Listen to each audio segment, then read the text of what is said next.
everything that's been done over 40 years by the Ayatollah has been blown up. The nuclear program costing $100 billion, lost in Hezbollah, lost in Hamas, hundreds of billions of dollars obliterated. They have a brain drain in Iran. They have a weakening economy, major loss. But you have to admire that when the United States says all options are on the table, he just proved all options are on the table. And China and Russia and even North Korea have to step back because that has a level of deterrence. So the blast radius of this goes much farther. Iran has lost most of its deterrence power. Most of their proxies are either weakened to the point they can't respond or are choosing now to distance themselves from Iran. Their missile capability has been proven to be less effective because of the United States' ability to defend the region. And now their nuclear capability is likely at least set back. Most Israeli military analysts and generals that I've spoken to over the last 24, 48 hours think this has gone from a 6 months breakout to time frame to 2 years.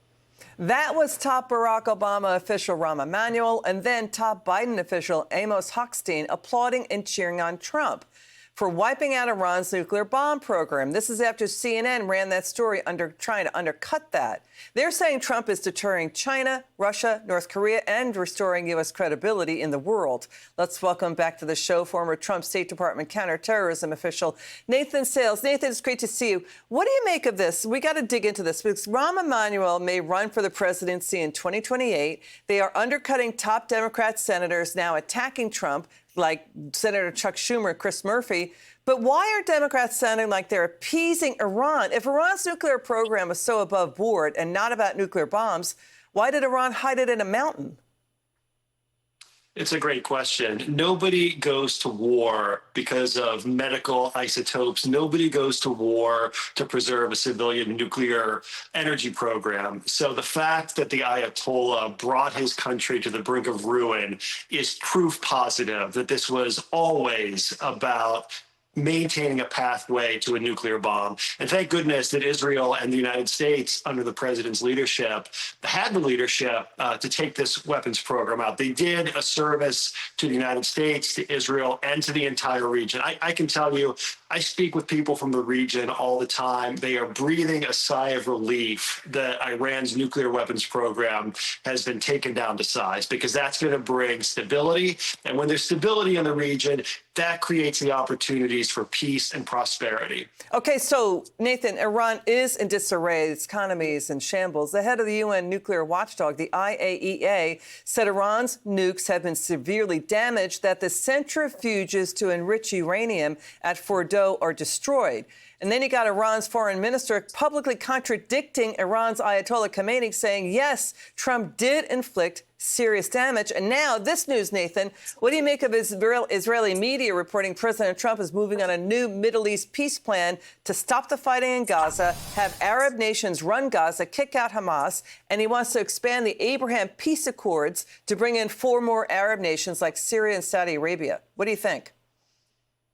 Well, I think the president is taking a page from his own playbook from the first term. What we saw in the first term was that when our Gulf Arab partners saw that the United States was going to be a reliable ally and help them defend themselves against Iran, which is an existential threat to them in the region, they were prepared to engage diplomatically, militarily, economically with us and with Israel. So I think the fact that Iran's nuclear weapons program has now been substantially diminished is the kind of sign that countries in the region are looking for. It's a promise of American leadership, and when America leads, good things happen. You know, Nathan, I don't know. Yeah, finish your thought. Go ahead. Well, I was just going to say, I don't know what kinds of diplomatic conversations are going on behind the scenes, but the Abraham Accords from the first term were one of the president's signature achievements, and they're certainly looking for ways to build on that. We're running out of time. What do you make of CIA Director John Ratcliffe? He is saying the CIA is finding that the nuclear facilities were wiped out. But Director Ratcliffe is really slamming former President Barack Obama at that briefing of senators yesterday, saying President Trump got a rapid ceasefire and peace, a ceasefire, truce after the airstrikes on Iran, versus Barack Obama's appeasement failures, where Iran strung along the Obama administration for months on end.